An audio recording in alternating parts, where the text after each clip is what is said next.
Assalamualaikum warahmatullahi wabarakatuh, dan terima kasih atas kehadirannya dan perhatiannya dalam presentasi hari ini. Saya akan membahas salah satu peristiwa paling penting dalam sejarah Islam, yaitu penaklukan Mekah. Penaklukan Mekah dalam sejarah Islam, yaitu penaklukan Mekah. Kita akan mengeksplorasi strategi diplomasi dan militer yang digunakan oleh Nabi Muhammad SAW yang berhasil menaklukkan Makkah tanpa pertumpahan darah. Peristiwa ini menjadi tonggak penting dalam penyebaran agama Islam di Jazirah Arab.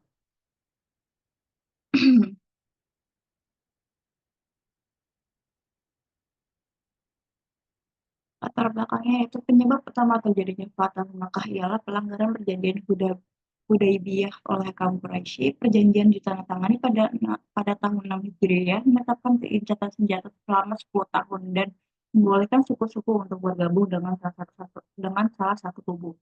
Namun, Bani Bakar yang bersekutu dengan Quraisy menyerang Bani Khuza'ah yang bersekutu dengan Nabi Muhammad. Tunggu salah, bagaimana sejarah peristiwa penaklukan Mekah? Peristiwa Fathu Mekah dimulai dengan perjanjian Hudaybiyah yang terjadi pada tahun 6 Hijriah. Perjanjian ini menegaskan bahwa tiap pihak dapat memilih untuk bergabung dengan kelompok manapun, baik itu Nabi Muhammad SAW maupun kaum Quraisy. Maka suku Quraisy memutuskan untuk mendukung Nabi Muhammad SAW, sedangkan suku Bakar memilih untuk bergabung dengan kaum Quraisy Makkah.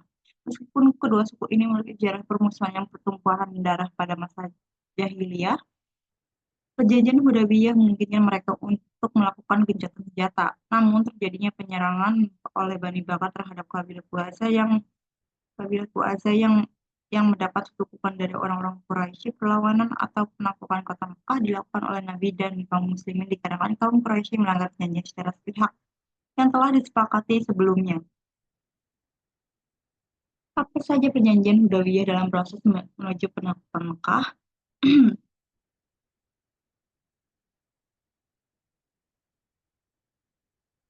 Yaitu gencatan senjata, 2 pengembalian kaum musyrik, 3 perjanjian dengan suku Arab, 4 akses ke Mekah. Gencatan senjata ditetapkan gencatan senjata selama 10 tahun, di mana tidak ada permusuhan antara kedua pihak. 2 yaitu pengembalian kaum musyrik, siapapun yang mengikuti Nabi Muhammad SAW tanpa izin keluarganya akan dikembalikan ke Mekah, sementara jika seorang muslim kembali ke Quraisy, mereka tidak akan dikembalikan. 3. Perjanjian dengan suku Arab. Suku-suku Arab diperbolehkan untuk mengikat perjanjian damai dengan salah satu pihak. 4. Akses ke Mekah. Umat Islam tidak diperbolehkan masuk ke Mekah tahun itu, tapi diizinkan untuk melakukan tawaf selama 3 hari pada tahun berikutnya tanpa membawa senjata. Apa saja faktor kunci yang mempengaruhi keberhasilan strategi militer Nabi Muhammad SAW dalam penaklukan Mekah tanpa pertumpahan darah? 1 itu persiapan strategis, 2 rahasia strategi, 3 taktik psikologi, 4 penawaran perlindungan, 5 menyadari kondisi musuh.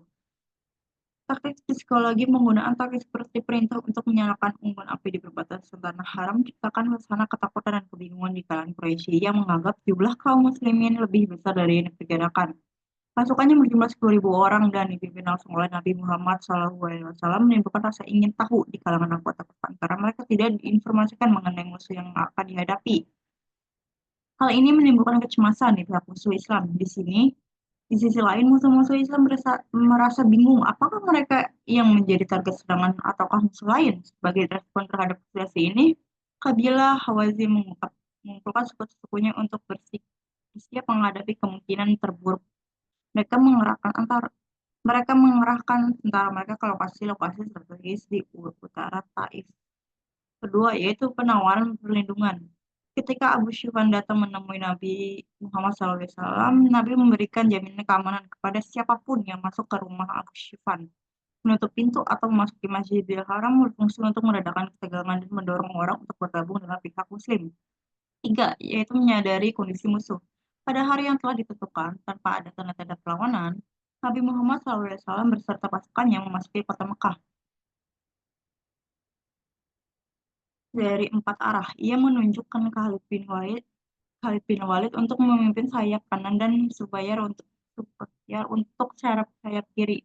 Pasukan Nabi Muhammad SAW terbagi menjadi dua kelompok di tengah, yaitu dipimpin oleh Sa'ad dan lainnya tempat Nabi Muhammad SAW berada, dipimpin oleh Abu Ubaidah. Yang keempat, bagaimana dampak dari penaklukan Mekah terhadap perkembangan Islam di semenanjung Arab? Satu, yaitu penguatan posisi Islam. Dua, penghancuran praktik paganisme. Tiga, perdamaian dan stabilitas. Empat, penyebaran agama Islam. Lima, penerimaan ajaran kabilah lain yang sebelumnya penerimaan ajaran Islam oleh kabilah lain. Ya, satu, yaitu penguatan posisi Islam. Penaklukan Makkah mengukuhkan posisi Islam sebagai kekuatan utama di semenanjung Arab. Dengan berhasil merebut kota suci Makkah, Rasulullah dan kaum muslimin mendapatkan legitimasi yang lebih kuat untuk menyebarkan ajaran Islam. Menghancurkan praktik paganisme. Hancurnya berhala-berhala yang disembah oleh kaum kafir Quraisy menghilangkan simbol paganisme yang selama ini menghalangi penyebaran Islam. Ini membuka jalan bagi murninya praktik tauhid dalam masyarakat Arab. Perdamaian dan stabilitas. Setelah Fatahu Mekah, konflik dengan kaum kafir Quraisy berkurang signifikan, memberikan ruang bagi kaum muslimin untuk menyebarkan agama Islam dengan lebih bebas dan damai. Penyebaran agama Islam setelah penaklukan Mekah, fokus kaum muslimin beralih ke penyebaran Islam di luar Mekah dan Madinah sebagai perluasan wilayah kekuasaan Islam dan mendorong lebih banyak kelompok untuk melakukan agama lain. 5. Penerimaan ajaran Islam oleh kabilah lain. Dengan hilangnya ancaman dari kaum kafir Quraisy, banyak kabilah lain yang sebelumnya ragu untuk memeluk Islam mulai menerima ajaran tersebut, berkontribusi pada pertumbuhan jumlah pengikut Islam di seluruh jazirah Arab. Tujuan, itu mengungkapkan sejarah peristiwa penaklukan Mekah. Dua, menjelaskan isi dan perjanjian Hudaybiyah dalam proses menuju penaklukan Mekah. Tiga, menganalisis faktor-faktor kunci yang mempengaruhi keberhasilan strategi militer Nabi Muhammad SAW dalam penaklukan Mekah tanpa pertumpahan darah. Empat, mengetahui dampak penaklukan Mekah terhadap perkembangan Islam di semenanjung Arab.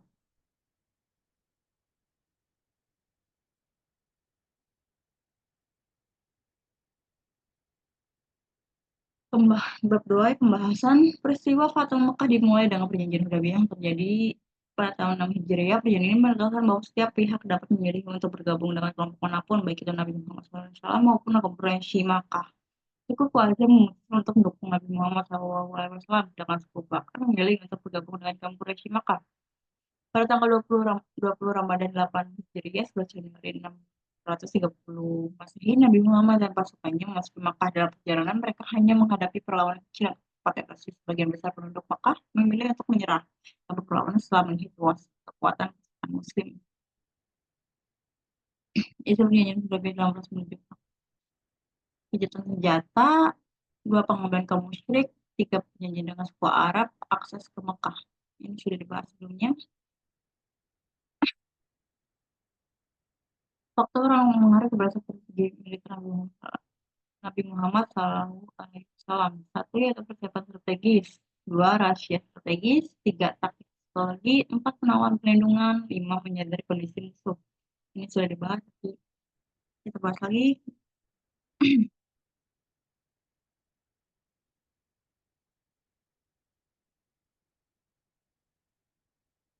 Persiapan strategis.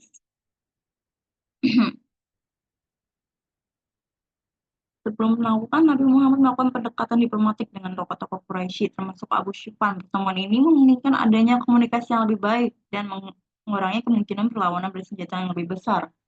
Pengumuman bahwa siapapun yang masuk ke masjid atau rumah Abu Sufyan akan aman juga membantu meredakan ketegangan. Rahasia strategis.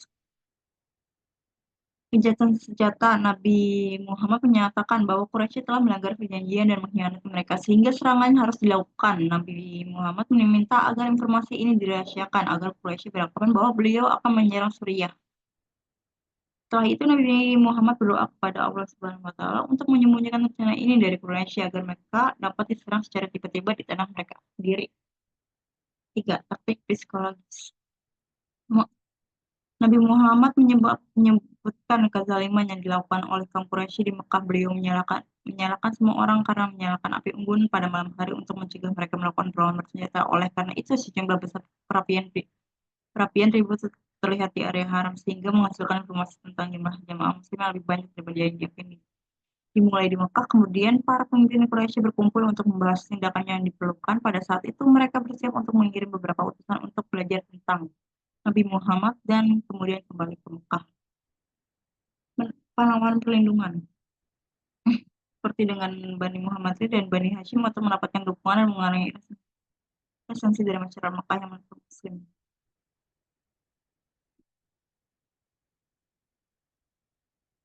Nabi Shallallahu Alaihi Wasallam memanfaatkan hubungan sosial dan kerabatan yang ada di Mekah seperti dengan Nabi Muhammad dan Bani Hashim untuk mendapatkan dukungan dan mengurangi resistensi dari masyarakat Mekah yang pro-Muslim.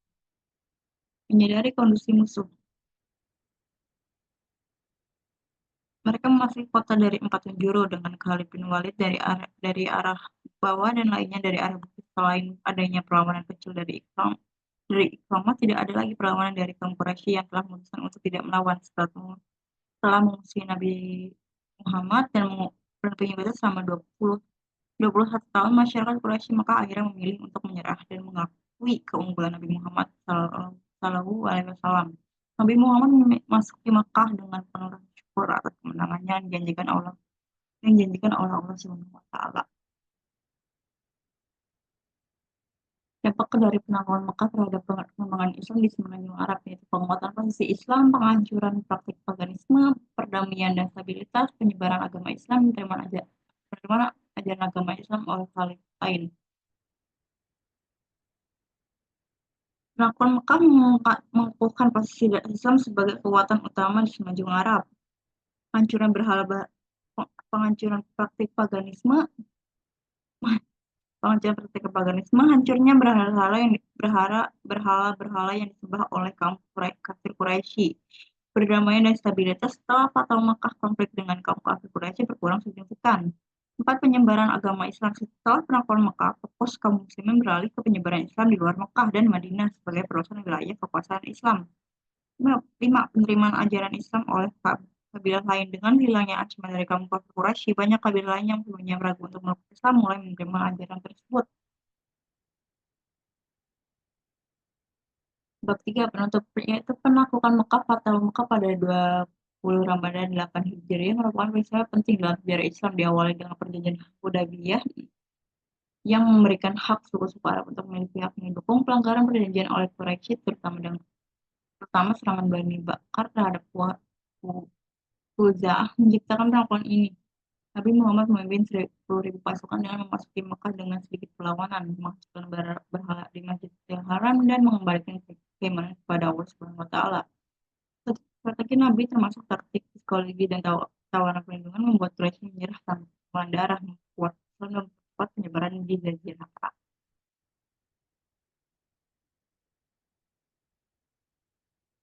Sekian dan terima kasih atas perhatiannya. Semoga yang